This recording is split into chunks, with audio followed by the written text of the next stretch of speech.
घूंघट पार्ट 5। अब तक हमने देखा कि पंचायत के फैसले के अनुसार घर की सारी औरतें खंडहर में रह रही है। अब देविका के सामने सबसे बड़ी चुनौती ये है कि घर की औरतों को आत्मनिर्भर कैसे बनाया जाए। देविका ये सब सोच ही रही थी कि तभी उसकी नजर मिट्टी के बर्तनों पर गई। अरे, ये इतने सुंदर सुंदर मिट्टी के बर्तन किसने बनाए हैं? ये बर्तन तो माँ जी और चाची जी ने बनाए हैं। अरे वाह, इतने सुंदर बर्तन तो मैंने आज तक नहीं देखे। माँ जी, चाची जी, आपने ये कहाँ से सीखा? अरे बहू, ये तो हम बचपन से बनाते आ रहे हैं। ये स्टील, पीतल और कांच के बर्तन तो आज चले हैं। पहले तो मिट्टी के बर्तन में ही लोग खाना खाते थे। ठीक है, तो हम दोबारा से मिट्टी के बर्तनों में लोगों को खाना खाना सिखाएंगे। वीना दीदी और सुजाता भाभी, आप दोनों बताओ, आप दोनों को क्या क्या आता है? मुझे तो खाना अच्छा बनाना आता है। बस खाना बनाने के अलावा मैंने कभी कुछ किया ही नहीं। और वीना दीदी, आप बताओ, आपको क्या क्या आता है? पता नहीं, मैंने बचपन से यही सुना है कि लड़कियों को ये नहीं करना चाहिए, लड़कियों को वो नहीं करना चाहिए, इसलिए मैंने कभी कुछ किया ही नहीं। देविका, वीना को सिलाई, कढ़ाई और बुनाई बहुत अच्छी आती है। हाँ, आती तो है, लेकिन बहुत अच्छी नहीं। बहुत अच्छी भी आ जाएगी। अब देविका और बाकी सभी औरतें गांव में सबके घर जाती हैं और गांव की सभी औरतों से मिलकर कहती हैं, भाभी जी, अगर आपको अपने या अपने घर वालों के लिए कपड़े सिलवाने हो तो आप मुझसे ही सिलवाना। बहन जी, मिट्टी का चूल्हा, बर्तन या मटका बनवाना हो तो मुझसे ही बनवाना। मैं और विमला दीदी आपके घर के सारे बर्तन बना देंगे। भाभी, आप कभी किसी काम में व्यस्त हो और खाना ना बना पाओ ना, तो आप मुझे बता देना, मैं आपके घर के लिए खाना बना दूंगी। वो क्या है ना, आप तो सारा दिन खेतों में काम करती हो और कभी कभी खाना भी नहीं बना पाती होंगी, इसलिए। इस तरह घर की औरतें जी जान से अपने अपने कामों में लग जाती है। धीरे धीरे उनका काम बढ़ जाता है और वो अपने खंडहर को ठीक करने में लग जाती हैं। वहीं दूसरी ओर घर के सारे आदमी घर का काम संभाल नहीं पा रहे थे। अरे भाई कल्याण, चाय तो पिला दे। जमाना हो गया अच्छी चाय पिए हुए। आप बिना घर के दामाद से क्या क्या काम करवाते हैं? अभी लाता हूँ चाय। कल्याण, तुम दामाद नहीं बेटे हो, इसलिए इस घर के सुख दुख, घर के काम और बाहर के कामों में तुम्हारा सहयोग तो होना ही चाहिए ना। इतने में कल्याण चाय बनाकर ले आता है। जैसे ही सचिन चाय पीता है तो उसके मुंह से चाय निकल जाती है। जीजा जी, ये क्या बनाया है? इतनी कड़वी चाय? इससे अच्छा तो करेले का जूस होता है। देख सचिन भाई, मैं तो ऐसी ही चाय बनाता हूँ, पीनी है तो पी, नहीं पीनी है तो अपने आप बना ले।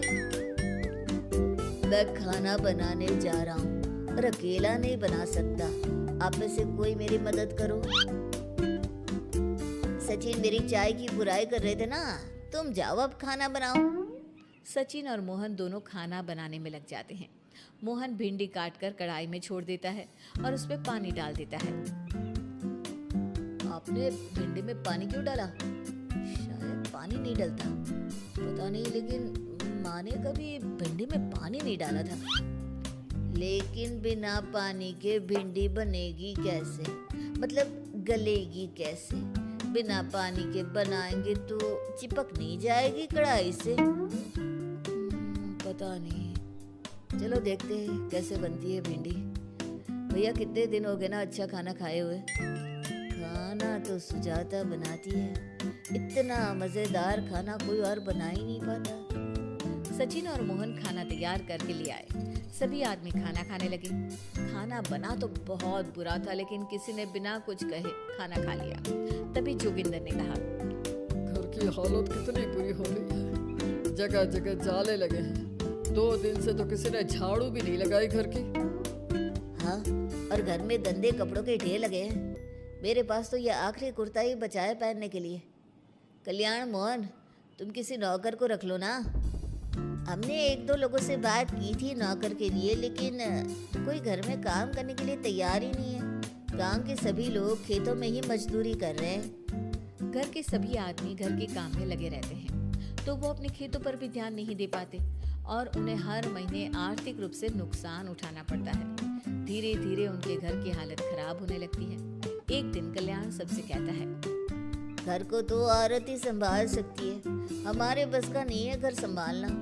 हमें किसी तरह से उस सब को वापस इस घर में लाना ही होगा।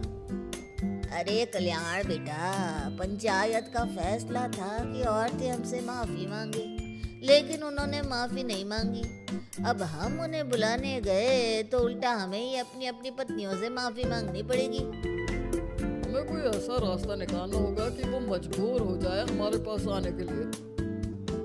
बापू, उन सभी ने अपने अपने काम शुरू कर दिए हैं, क्यों ना हम सबके काम में नुकसान कर दें, इससे वो मजबूर हो जाएंगे हमारे पास आने के लिए।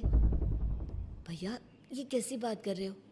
इससे वो मजबूर नहीं होंगी बल्कि और भी ज्यादा गुस्सा हो जाएंगी। मैं तो बोल रहा हूँ शराफत से जाकर माफी मांग लेते हैं। मुझे यकीन है कोई माफ करे ना करे, माँ तो जरूर हमें माफ कर देंगी। नहीं सचिन, अगर हमने माफी मांगी तो ये सारी औरतें हमारे सर पर चढ़कर नाचेंगी। हमें इनके सामने छोटा नहीं होना है। मोहन, कल्याण, तुम दोनों आज से ही काम शुरू कर दो। बस फिर क्या था, घर के सभी आदमी लग गए काम पर। मोहन और कल्याण रात को खंडहर में पहुंचे और उन्होंने सारे मिट्टी के बर्तन तोड़ दिए। उसके बाद वीना ने जो कपड़े तैयार करके रखे थे वो सारे कपड़े उन्होंने फाड़ दिए। सुबह जब घर की औरतों ने ये सब देखा तो परेशान हो गई। अरे, ये सारे बर्तन किसने तोड़ दिए? माँ, किसी ने मेरे सिले हुए कपड़े ही फाड़ दिए। ये हरकत कौन कर सकता है? और कौन करेगा भाभी, ये सब उन आदमियों की हरकत है। जब किसी तरह से हमें झुका नहीं पाए तो हमारे काम बिगाड़कर हमें परेशान कर रहे हैं। सभी औरतें दुगनी तेजी से काम में लग गई। उन्होंने दिन रात मेहनत की और उस खंडहर को महल की तरह बना दिया। उनके काम की तारीफ सुनकर दूर दूर के गांव से लोग आने लगे और उनसे अपना काम करवाने लगे। एक दिन सभी औरतें बैठकर खाना खा रही थी, तभी विमला ने देविका से कहा, देविका, हम कभी सोच भी नहीं सकते थे कि हम अपनी मेहनत से अपने लिए इतना बड़ा और इतना अच्छा घर बना लेंगे। देविका बहू, आज हमें इस बात का एहसास हो रहा है कि हम तो सिर्फ सांस ले रहे थे, जीना तो हमें तुमने सिखाया है। मुझे तो अब भी यकीन नहीं हो रहा कि मेरे पति की पहचान के अलावा भी मेरी कोई पहचान है। गांव के सब लोग मुझे सिर्फ मोहन की पत्नी के रूप में जानते थे, लेकिन अब सारा गांव मुझे जानता है। देविका, मैं कुछ ही दिन में इस गांव में एक अच्छा सा होटल खोलूंगी और मैं एक बुटीक खोलूंगी। मैं यहाँ गांव की लड़कियों के लिए एक स्कूल खोलना चाहती हूँ, यही मेरा सपना है। सभी औरतें खाना खाकर सो जाती हैं। रात बहुत ज्यादा हो गई है, लेकिन देविका को नींद नहीं आ रही थी। तभी उसे किसी के कदमों की आवाज सुनाई दी। पहले तो देविका थोड़ी डर गई, लेकिन उसने हिम्मत करके उठकर देखा तो उसके सामने सचिन खड़ा था। सचिन, तुम यहाँ क्या कर रहे हो? कहीं तुम मेरा कोई नुकसान तो करने नहीं आए? मेरे पास तो किताबों के अलावा कुछ नहीं है, फाड़ना चाहो तो फाड़ सकते हो। देविका, मैं तुम्हारा कोई नुकसान करने नहीं आया हूँ, बस तुमसे माफी मांगने आया हूँ। क्या? रात के अंधेरे में चोरों की तरह तुम मुझसे माफी मांगने आए हो? प्लीज देविका, माँ और चाची को समझाओ कि वो बापू और चाचा जी से माफी मांग ले और तुम सबको लेकर घर आ जाए। सचिन, तुम भी तो अपने बापू और चाचा को अपने साथ ला सकते थे ना, और माँ और चाची से माफी मंगवा सकते थे ना। प्लीज देविका, मुझे माफ कर दो और घर चलो। कैसे माफ कर दो सचिन? तुमने मुझे मरने के लिए छोड़ दिया। अगर माँ और चाची हिम्मत करके मुझे अस्पताल ना ले जाती तो आज मैं और मेरा बच्चा जिंदा ना होते। ना तुम मुझे अस्पताल में देखने आए और ना ही अस्पताल से आने के बाद मेरा हाल चाल पूछा। मुझे तो छोड़ो, तुमने अपने बच्चे का चेहरा तक नहीं देखा और तुम मुझसे उम्मीद कर रहे हो कि मैं तुम्हें माफ कर दूं? कभी नहीं सचिन। देखो देविका, हम सबको बहुत नुकसान हो रहा है। घर के काम की वजह से हम बाहर के काम पर ध्यान नहीं दे पा रहे। घर और जिंदगी दोनों अस्त व्यस्त है। वो इसलिए कि तुम सब आदमी संगठित नहीं हो, अपना दिमाग और ऊर्जा हमें परेशान करने में लगा रहे हो। और हम औरतें संगठित हैं, हम अपना दिमाग और ऊर्जा अपनी प्रगति में लगा रहे हैं। इसलिए हमने खंडहर को भी महल की तरह कर दिया और तुम्हारी हवेली खंडहर की तरह लगती है। सचिन देविका से बार बार माफी मांग रहा है क्या सचिन को अपनी गलती का सच में पछतावा है या फिर ये घर के आदमियों की कोई नई चाल है? ये जानने के लिए आपको हमारे आने वाले एपिसोड का इंतजार करना होगा। और हाँ, कमेंट करके हमें ये भी जरूर बताइए कि क्या देविका को सचिन को माफ कर देना चाहिए? क्या उसे सब कुछ भूलकर सचिन के साथ अपना घर बसाना चाहिए या फिर सचिन को भूल जाना चाहिए?